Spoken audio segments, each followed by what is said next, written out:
Welcome to Psychic Evolution with evidential psychic medium Jamie Clark and spiritual coach and healer Maggie Clark.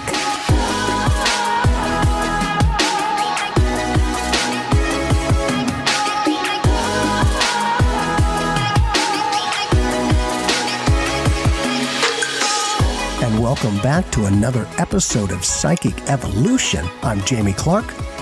And I'm Maggie Clark, and this is the podcast where you discover the psychic potential within to empower yourself and manifest your psychic and mediumship gifts. And these abilities are so natural. They're supernatural. So happy New Year, everybody. We want to wish you all a beautiful and happy New Year. We hope everyone had a magnificent holiday season with lots of love in your heart. We hope you are able to celebrate and really, really appreciate the moments of the season that were offered to you. This is a fun episode because we're kicking off 2022. So this week, we're going to do a little bit of Q&A from our listeners because we have some great questions we really want to address. And then next week, stay tuned for next week's episode. We have Barbara Wheeling, our numerologist, and we're going to be going all over the numbers for 2022. And this is for the worldwide numbers where 2022 reduces down to a 6, but also numbers that you can work with in your personal life to find your personal year date. And then what do we look for with these numbers? What's so important about 2022? So we're going to get our numerologist back in the studio, going over those numbers, and that will be next week. So for today, we're going to get into some of these questions that our listeners have been presenting to us. So a lot of times people will send us an email. They also reach out to us on social media. So we gather together these questions and we put a few of these questions together for a podcast episode. Today, we want to talk about how to help someone cross over to the other side. What can we do? So this comes from one of our listeners that says, how can I help a family member of mine cross over and live a happier life on the other side? One of my closest family members isn't doing so well, and I would like to develop by knowing how to help.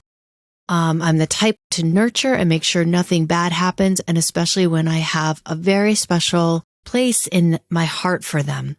So this comes from one of our Instagram followers, and first and foremost, we want everyone to know that when someone is getting ready to cross over, when they are in that phase of transition, it is so important to be extremely present to their process.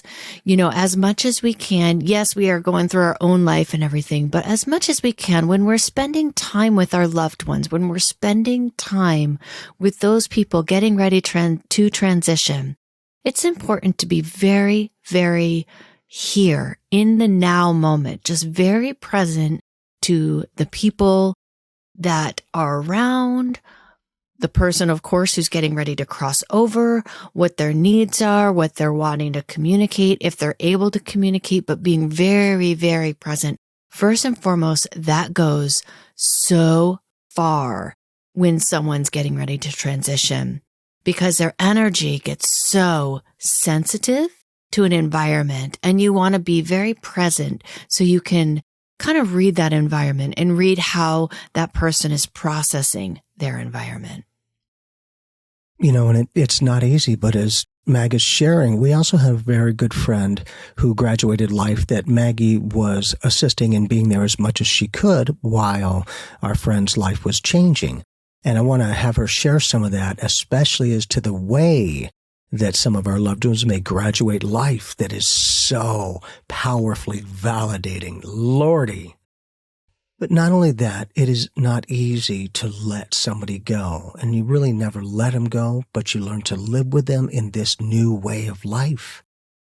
And a lot of times we're wanting that person to be happy and to be okay. And then sometimes we don't realize that, possibly that very person was also very efficient, very practical, doing everything, and isn't ready to necessarily let everything go for fear of wanting to still be more effective and, whatever reasons. I just want to share a little bit of what happened for myself and my family and the ability to say it's okay to go. My whole family has graduated from cancer. And with just two of the people in my family, my mom and my older sister, I have a younger sister who is mentally different, and she needs 24/7 care. Well, my mom, for her whole life, had been taking care of Chandra, is my sister's name. She's amazing, and made it look effortless and beautiful. However, before my mom was getting ready to graduate, she was wanting to make sure that everything would be okay and that Chandra would be well taken care of. And I said, of course, I will be here every step of the way, and it's okay to go. I want you to be free. You'll be able to keep an eye on me. You'll know, right? You'll know, making sure she's A-okay. And now for 20-something years, we have been in this connection. But it's also that I did the very same thing with my older sister, because both of them very strong people in a beautiful way, but also weren't necessarily willing to let things go until they felt comfortable and solid enough that things would be okay. And for those who know our loved ones and graduate from cancer, you know how they might look shortly before they graduate. Not always quite a bit here. But it also becomes the ability to connect with our loved ones on that inner journey as they're experiencing. And what I mean by that is we have a good friend who graduated life a while ago. And before she graduated life, she would just be sitting there and out of the blue start cracking up hilariously. She was on that inner journey already, and it was just so freaking awesome. I laughed right along with her. It became that multidimensionality that we're taking this trip together. And when she could, because she'd just come out of the blue like quiet and then and a belly laugh, I was just amazed at that. And the ability that sometimes the permission to go allows that loved one to kind of ease out of this life, that they know things will be taken care of, they know people are taken care of, and they know that in this case, the ones who are taking care of them are taken care of. But it also became very empowering when all it mainly took was the knowingness that everything would be okay. And to see both my family members just very quickly after that graduate was very powerful. And the ability to give other energies to our loved ones who were in this circumstance. And what I mean by that is, for me, I would sit down and send love and happiness and fun of the soul in these new adventures that life holds. Without limiting it, I just put the energy vibe. And I would just send that unconditionally, effortlessly, on autopilot all the time. And it was really nice because every once in a while I would get a validation from my mom or sister going, hey, I felt really good today. And I'm like, yes, it's freaking brilliant. And didn't have to say anything. I wanted to put this stuff to the test to make sure that there's something to this about being able to assist others and ourselves. Because now I say, hi, I'm Jimmy. I'm no longer a hypocrite. As much of a service to others, I keep myself included. Because that can become another dynamic that we tend to lose ourselves to that processing. And then we feel like we're surviving and existing. But for myself, to see my mom and my sister have the empowerment and the comfort to just release and let go was huge. Because to be able to make those connections with them still, because they're still alive, to me, there is no death where you live only one life, an eternal life. But through those connections, our loved ones can sometimes come back and give us validations that they're around. You have done so many mediumship readings where people are appreciative on the other side for, I heard every word you said, even though I wasn't conscious. I could feel you touching my arm. Thank you for being with me. Thank you for the human contact. There's all these little validations that our loved ones on the other side, they come through and they give these validations saying, hey, I heard you. I heard every word you said. I felt every time you touched me. And these are things sometimes we forget to do in these moments of crossing over, is that we naturally as humans live such a busy life, such a really, really busy life. And that busy energy is like the last type of energy that someone crossing over really wants to experience. They want to experience a quiet, a calmness, a relaxation. And this is just from my understanding of all the people I've helped cross over, is less is more. They don't need a bunch of noise. They don't need a bunch of stuff. Just being there and experiencing a positive energy, and one that is very comforting, because their nervous system is so, I don't want to say it's edgy or on edge, but it is so acute and so refined at this place of transition that not only some people start transitioning even before they pass over, they start making their connections to maybe family members and loved ones on the other side. And so they need the quiet to do that. You know, we don't want to be interrupting them all the time when they're just relaxing or when they're just kind of being with themselves. They might be reviewing their life. They might be connecting already to people, animals on the other side, whatever it might be. In those moments, a very calm, relaxing energy is what we bring to the table. I think it's so important not to underestimate the calm energy of just being present with someone, whether you're just talking to someone calmly or touching their arm or holding their hand. It's what we call holding space. Is you're present, but you don't have an agenda. You don't need this person to answer you. You don't need this person to, talk about their life or to do anything. You're just there to be with this person, to share your energy, your space with this person, so that they know that it's okay to go when they're ready to go, cross over when they're ready to cross over, and that you're there and your energy can be a part of that transitioning phase. It can hold a space for them. It can hold a moment where they feel it's comfortable to transition. And I think, the biggest thing about helping a family member cross over, I think being calm and being present and really holding that space. And like Jamie said, giving them permission to go, making sure that their last wishes are being heard and acknowledged. Super huge in a lot of situations. Now, there's also some energy healing techniques that you can employ to help people cross over. And these are things that when you study energy healing, these are things that you learn. They're very similar to one another in different modalities. Some are different, some are the same. But I do want to always share that there's always something that we can do if someone really wants to be held in an energetic place before they cross over. And again, this is really dependent on the person receiving it. Some people are not comfortable with energy work, so they won't be, this isn't something you just want to do on someone that's not really, if that's not where their comfort zone is. But for people who are very open to energy healing, a lot of people are open to having you help them cross over.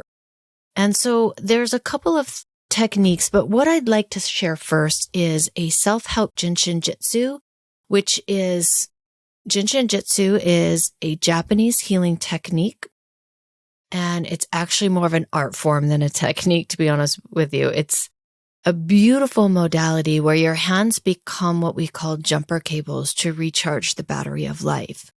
There are these areas on the body. There's 26 safety energy locks on the right side of the body, 26 safety energy locks on the left side of the body. And our body has this safety energy lock mechanism where if something is traveling through your body, say for whatever reason, there's something disharmonious happening, my body will lock it into an area called a safety energy lock and wait for us to clear that out and return it to its natural flow pattern of energy to clear out any disharmony. Now, over time, for instance, if we keep having disharmony, it keeps getting locked and locked and locked. Oh, then maybe we might have a sore shoulder, or we might come up with an accident in our life, or something might occur at that point. So, and then there would be an effect from that disharmonious energy. Well, there is a safety energy lock called safety energy lock number 4, which came into the universe, meaning understanding the door, letting in air, light, and consciousness. This safety energy lock is where we come in when we're born, where we take our first breath of life, so to speak, and also where we exit. And it's located on the base of the skull, at the base of the occiput. And it's a very easy technique just to gently, gently put your hands and cradle the back of the head. You're not using any type of pressure. You're not forcing anything. You're simply just being in this place where your hands are cradled on the back of the head. This is safety energy lock 4. And if you've ever had this done to you, it feels amazing. Now, with this type of technique, you will not cause someone's passing. You won't speed up their transitioning phase to the other side. You have absolutely no control over it. In fact, when you put your hands on someone, you're not doing anything. You are simply being present with your own breath of life, with your own being, and you're hanging out in a place of support and compassion and love. And your hands, being the jumper cables that they are to recharge the battery of life, will simply do all the work necessary. And there's flows of energy that go through your hands to assist someone. Now, because people are extremely sensitive before they pass, sometimes this doesn't feel good to everybody. Sometimes they won't like it. Sometimes it's like, whoa, you're way too much in my energy field, back out. Some people love it. So this is something that, you could actually start doing at any point of someone's transition, even if they're not even close to the end, but you're like, hey, I'm just going to send you some energy. Are you okay if I hold the back of your head?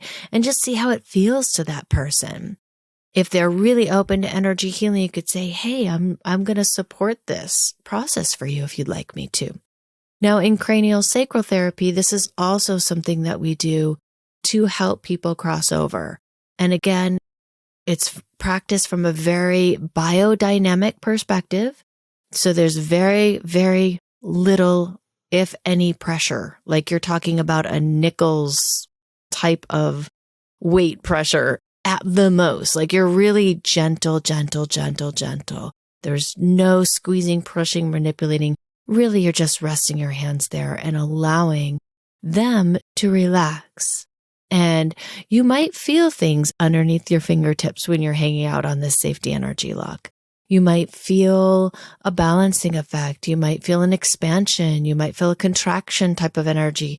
Just allow everything that you feel to happen. Don't be too analytical about it. Just be very present. Allow that process to happen. And that is one way that you can help someone cross over. I did have the experience of helping my dog cross over in this capacity. And it was a beautiful experience from my end, in the sense that through the tears, through the sadness of my dog passing, I could feel the life force energy leave this area of his body when he did cross over after his last breath. I felt the energy leave through this area. Now, in some practices, including cranial sacral therapy, you might feel a pulse of energy, a life force energy that slowly comes out over time, even after someone's taken their last breath of life. So that's possible to feel that even after the crossing. And you can stay there as long as you like, or you can simply relax your hands and, just allow the body to take care of the rest of the crossing over aspect. So that is a beautiful way to support someone who is open, to being touched, who is open to a very gentle holding space, a very gentle energy dynamic. And it's a very beautiful way to assist someone's crossing over. I did have one person who was crossing over. She was very communicative, and she goes, I don't like it when you hold my fours. I'm like, I'm not going to hold your fours. Like, she was very opinionated, and she knew Jin Shin Jyutsu. And she goes, but what I really like is opposite fingers and toes. And I'm like, excellent. I could teach that to everyone who comes to visit you. And it was a very energy balancing experience for her body.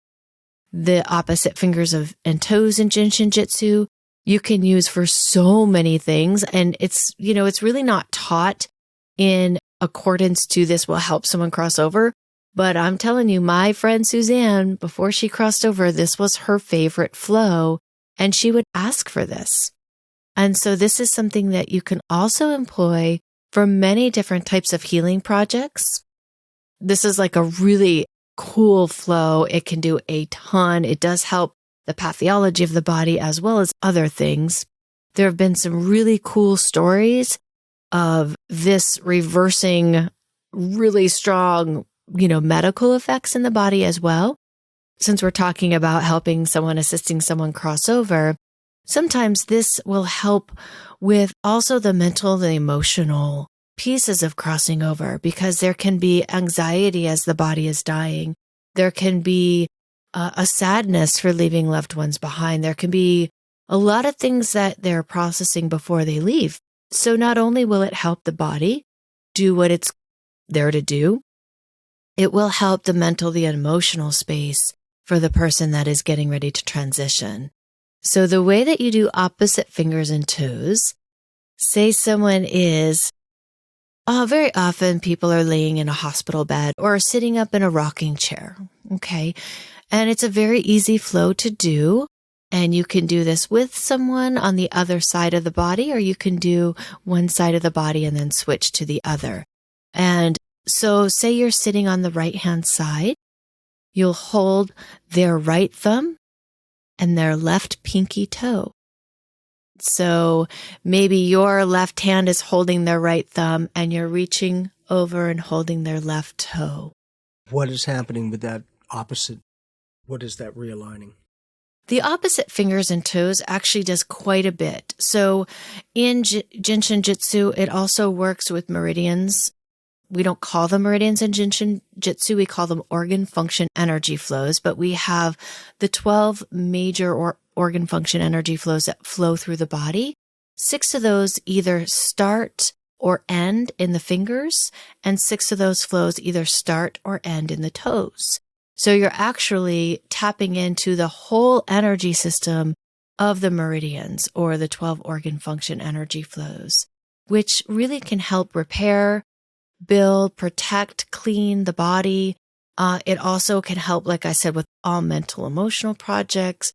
Individually, it can help with nausea, headaches. It can help with a lot of side effects of things. The list goes on and on and on of the things that it can help with.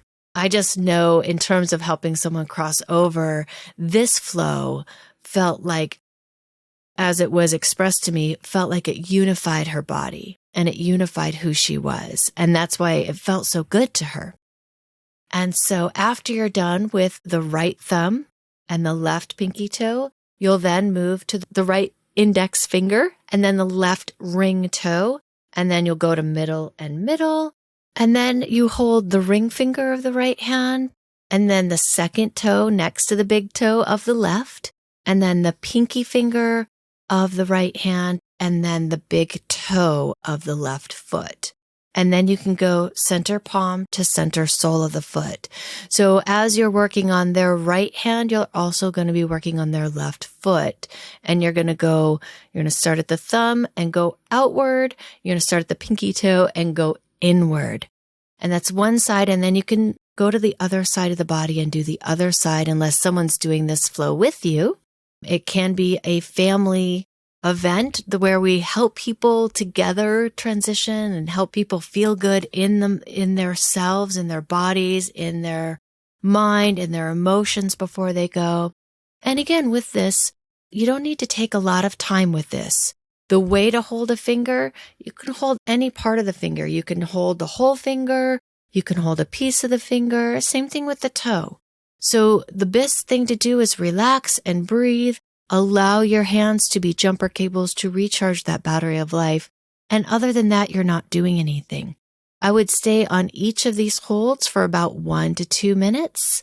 Again, most people that are getting ready to transition are very delicate in their energy system, so less is more. It doesn't mean the more time, the best for them. Sometimes just touching in energetically for just a short time, like 15 minutes, 10 minutes, that's a really comfortable time frame, and it doesn't burden the system of having too much energy moving all over the place, and it's very comfortable. Now, if your family member is still able to communicate with you, ask them how that feels. Sometimes they'll be like, I really like the way that feels. They might feel energy in their body. They might not like it. And we do want to ask those questions if they're able to answer. And if not, we could just sit there holding a finger or holding a toe. Anytime we can put our hands on the body, we can connect and we can really be there. And just when you are holding that space, when you are practicing any energy dynamic for people crossing over, be spacious. Don't use pressure. Just be present and be in that moment and just find the love in your heart, find your own breath of life, and be in that very calm, present space. That brings up an interesting question for me, and that is that, Suzanne, you're doing one flow, and she's like, I don't like it. Yeah, I like this one.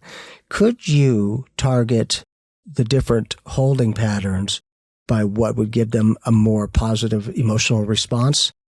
Kind of like Suzanne's like, I don't like that one. I want to do the opposite. And so you did it, and that gave her pleasure. I believe gave her a positive energy. Could you do that for other people that you are reading for? Like, instead of just necessarily the body, the emotional response that goes with that hold. The opposite toes and fingers gave her a positive energy. So my thing is could you tap into that positive energy that they're not saying anything, but they're feeling it, and not just addressing the physical symptoms, but the metaphysical symptoms? We have physical symptoms, which we might call effects. And then we have causes, which are pure energy states. So you can address a pure energy state, a cause. You can address a symptom. It depends, when someone's transitioning, what is going to be the most beneficial for them. If they're having a lot of anxiety, maybe you can hold their thumb. We can pinpoint certain types of emotional attitudes that we have with finger holds. So worry and anxiety is the thumb. Fear is the index finger. Anger is the middle finger. Sadness is the ring finger. And then pretense or trying to is the pinky finger. And that would require a lot of effort when we're trying to do things or trying to be a certain way. So we can target certain emotional attitudes and say, okay, you know what? I feel like maybe they're a little anxious. I'm just going to hold their thumb. Or I don't know if they're afraid or not, but I'm going to hold their index finger. And it will help to harmonize that attitude if that is something that they're experiencing. So you can target it directly that way. And I find that to be very beautiful, especially because if someone's nervous about crossing over, you can be there to help balance out that emotional place.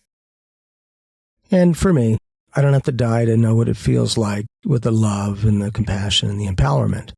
So for my own self, and having that experience and that vibration is coursing through my signature, my soul print of consciousness, I can infuse that. I can share that effortlessly and unconditionally if they even choose to accept it. But I can share it just in my own way.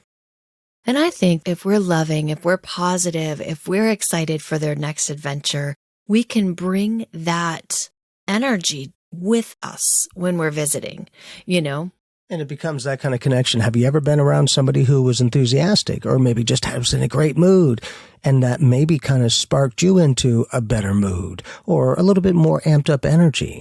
Again, you weren't made to. You allowed yourself to vibe with that energy.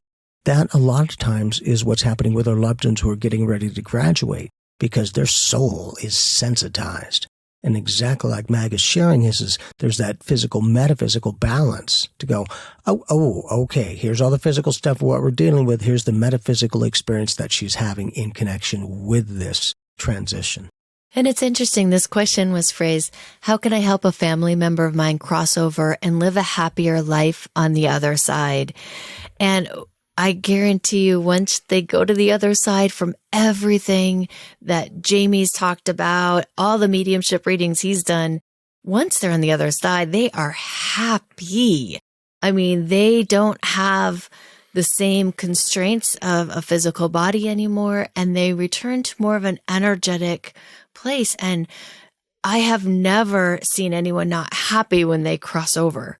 I'm sure, though, that some people still might have things to work through when they cross over. They might have other things that they might take them a minute to get to that place. But the more positive energy that you bring here, they can tune into your energy. They can tune into your excitement. They can tune into you being happy for them, for their, graduation. This is a moment of celebration, even though it pains us here to let go of our loved ones and we don't like to see them go. The happier we can be for this part of their journey, I think it gives them permission to get excited about it as well. And it doesn't mean we celebrate before they're gone and we're cracking open the whiskey on their bedside. Or we do. And we treat it as a celebration, as like a birthday party onto a death anniversary, I guess we call that. As we graduate life or die here, we're born into the next level. Kind of like here, we are living on the other side of where we come from before here. Ooh, man, it's all relative. Life is relative. So it's just the transition that one life after another is an eternal life of just a moment, just a brief moment, and always in the moment. And when we can begin to find ourselves within life and then start finding out life within us, we begin to see how the breath of life is a very real experience. I say we live our entire life in one breath. For when we come into this world, we breathe in. And when we go out, we breathe out. The ability is to just breathe, and you will live life more effectively. And sometimes when our loved ones who are getting ready to graduate can see and know, they feel the genuineness that you're going to be okay in your own life, it's easier for them to do that. I have a lot of friends that are hospice volunteers. I have a couple of friends that are death doulas. So if you don't know what a death doula is, I would research that and see if it's something you'd like to bring on as well. Can you give it? A death doula is actually very similar to a midwife as they bring people in, they bring children into the world. A death doula helps someone cross over. That's their job. Their job is to help the families, help people cross over. They will have resources available to you. Like if you don't know, if you need counseling or if you need this or if you need that, like they are a warehouse full of connections to help with all these different types of things that you might need in whether it's your grieving process, whether it's getting things ready, whether it's making sure her last wishes or his last wishes, whoever is crossing over, things are set. So they'll have a lot of resources available to you, but they also can help you. They can show you how to hold space. They can show you and learn from the person crossing over what it is that they want and help communicate to the family those wishes as well. So there are resources if you want to bring another person into the mix, or if you need help. The death doulas are amazing. And so I bring up death doulas and hospice workers because a lot of times our loved ones wait for us to leave the room before they cross over. This is very common. Sometimes you have to leave the room because if you're there, they're not going to check out. They're waiting for you to leave, So there is something to be said that, at some point, maybe we just have to walk away and allow them to have their quiet and their peace and their time. Maybe that's the way that they would like to go to the other side. So we don't want to be too much in someone's space, but we do want to feel like we can support. And so just know that there are resources. I'm also in the show notes, we will put a couple of resources One, we can refer our death doula friend that I have. You can absolutely use her services if you would like. We can also include The Touch of Healing, which is by Alice Burmeister, which will have the opposite fingers and toes in Safety Energy Lock 4, and a lot of information about Jin Shin Jyutsu, self-help Jin Shin Jyutsu.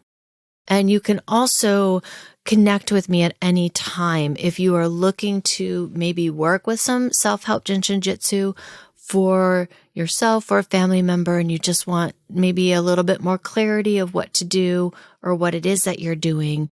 All of my self-help Jin Shin Jyutsu conversations are free of charge. They're all complimentary, just to help you with your healing process or you with a family member's healing process. So there's a lot of things that you can do. The best thing you can do is resource yourself, because when you are helping a family member cross over in any way, shape, or form, there is always something that you can do, even if they don't like to be touched, right? Because some of these techniques that I'm sharing with you, it's a hands-on technique. Even if they don't like to be touched, you just sit there and you're happy and you're holding space and you just allow that positive energy to vibe with them. A lot of times it's just being still and being present and being clear in your own energy. And that is one of the biggest helps, I think, for people that are transitioning. And another question from our listeners is, when is it possible to connect to a loved one who has passed over? So Jamie calls crossing over graduation. So Jamie, take that away. There are many different perspectives about the time frame of communication from our loved ones on the other side. And some perceive that they need months or whatever the time frame is to acclimate. And just from my awareness and doing this my whole life, there have been times where a person has graduated, died as we perceive it, and 2 hours later they were coming through with communication and validations. And I say this because there was a time, one of these was I was doing a public presentation, and there was a few people that I was reading for, and this gentleman in this case was coming through from the other side, gave me a bunch of validations, like 30 validations, and the people are like, "That's him. That's exactly him. We just came from the hospital because he died 2 hours ago." I'm like, holy moly. To me, there is no limit of the time frame of communication. Now, I say that also because you may have heard some kind of an experience, or unless you've had it firsthand experience, where somebody is passing at that time and instantly they're making a connection with someone else as they're dying or as they're graduating life. That soul reach is a strong connection because this is real time. This is during the circumstance that whatever's happening, their soul print of consciousness is going over to talk and connect with other people that are still here, even while they're in that circumstance. And a lot of times there have been where the circumstance happens and then the person is out doing whatever they are and communicating for those who will listen. Everybody is a psychic medium. Everybody has the ability. If you want to use it, and what level do you want to take it to? For me, this is not only what I do, but it's the essence of who I am. And if, for me, I can help others to help themselves, this is going to be a better place, one person at a time. And the ability to effortlessly and lovingly give to others in any and every way I can. And now, I put myself in their place as well. I make sure that I'm not a hypocrite. Because for me, if I'm helping others, I'd better be willing to help myself. Otherwise, what am I saying? What am I doing? And so to see the instant healing in this case for the public presentation, they just broke down crying because of the amount of validations, back to back, going, that's either real or good guest work or, I don't know, something to it. But to see them have that emotional release, that emotional and spiritual connection to go, it's him. There's no way this Joe Schmo guy, meaning me, could know that kind of personality and circumstances because no one else did. And on average, I'm like, yeah, I know, but we did because we said it first. And I'm always very playful, but it's a very powerful dynamic because you are dealing with people's souls. That's why those who know me know if I get something, I'll give it. If not, I don't have a clue. I will not make stuff up. a lot of responsibility that goes with what we do, and the ability to help others without trading off the energy vibe. Because a lot of us have the gracious, beautiful intent, but we'll tend to have somebody who's challenged here, and this is our area here, and we want to start helping them. And oh, good, you feeling good? I'm in the same position now. Being able to give and share with others without losing yourself to life, you find yourself within it. And any tools, any techniques, mantras, prayers, visuals, anything that feels good for you, do. Take a minute or two a day. Just honor yourself a minute. That's it. That way you're not feeling like you're taken away. The more, the merrier. And the ability to tap into your own energy, to give yourself some of those beautiful memories of experience, to give you a new emotional state in connection with a circumstance. And the ability to give ourselves the gift of communication, not only with our loved ones on the other side, but beginning to discover who we truly are. Our interconnectedness to the entire oneness, God, he, she, nothing, 0-point field, whatever you want to call it. And when people can see that it's okay to connect with loved ones before they graduate and after they graduate, and continuously connecting with them, because to me, you're not making them do anything. If they don't want to come through, they're not coming through. It's that simple. But not only that, that kind of brings up an interesting dynamic for myself that happens quite a bit. And that is our loved ones on the other side who doesn't know a person, but can know who that loved one's going to go see. And what I mean by that is, for me, I'm doing psychic medium. But there are times when I'll have a loved one from the other side, as we perceive it, that's graduated life, that comes to me sometimes a day before the reading with their loved ones. I don't even know whoever, usually this person that I'm going to read for. And yet their loved one knows who I am out of 7 billion people and all the connections. It's not like they're sitting here going, "You done brushing your teeth?" Nothing better to do, man. They're having fun. But they can tap into your energy and see the potential alignment of where you're going and who you're connecting with.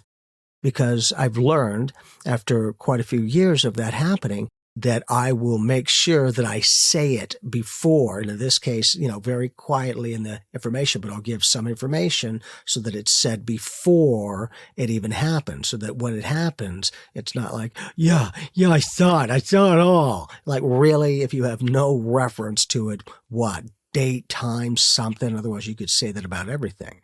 But anyhow, it becomes more of the alignment of being able to find ourselves within life so that we don't lose ourselves to their transition of this new life. Because it becomes crazy, but their very graduation, that is the empowerment of their soul, becomes the detriment of our own soul as we're here physically still dealing with this. To go, yeah, it's freaking great. Be happy, sure. Until you can make your own connections and get your validations to go, they do feel happy. This is my own experience. This is firsthand experience, not secondhand. Secondhand's lovely. But unless you go through it yourself, you don't really know experiencing that. And that is powerful.